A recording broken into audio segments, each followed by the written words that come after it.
In Vancouver, Dr. John Spinelli is looking for clues about non-Hodgkin lymphoma.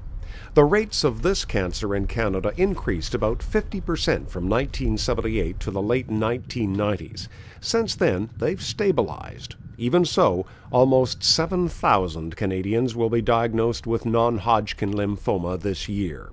With funding from the Canadian Cancer Society, Dr. Spinelli is trying to find the cancer connections. Specifically, I'm interested in environmental factors that might increase the risk of cancer, and pesticides and other organic pollutants are of particular interest. And this study showed a very strong relationship between a type of pollutant known as organochlorines and the risk of non-Hodgkin lymphoma.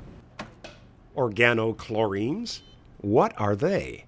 The two main types are polychlorinated biphenyls, or PCBs as they're commonly known, and they're used a lot in transforming equipment as insulators, but have been used in many things over the years in Canada and around the world. And the other major source of organochlorines are insecticides. Usually they're long-lasting insecticides, such as the most famous being DDT. And many of these are banned or regulated in Canada now, but were very heavily used 20 or 30 years ago. Hi, John.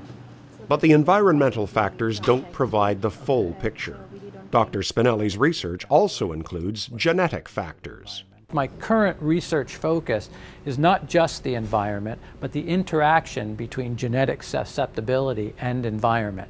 I think that's where we can offer a lot to individuals in the future. But if we can identify a number of factors that are modifiable, and we can institute changes, either regulatory or lifestyle, that could reduce that risk of cancer, perhaps not to nothing, but much lower, I would consider my research a success.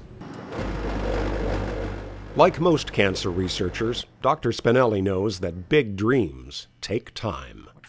You don't get the big cure. You're not looking for the Nobel Prize. What you're looking for is the little step in our understanding and doing your part of the puzzle, solving the puzzle of what causes cancer.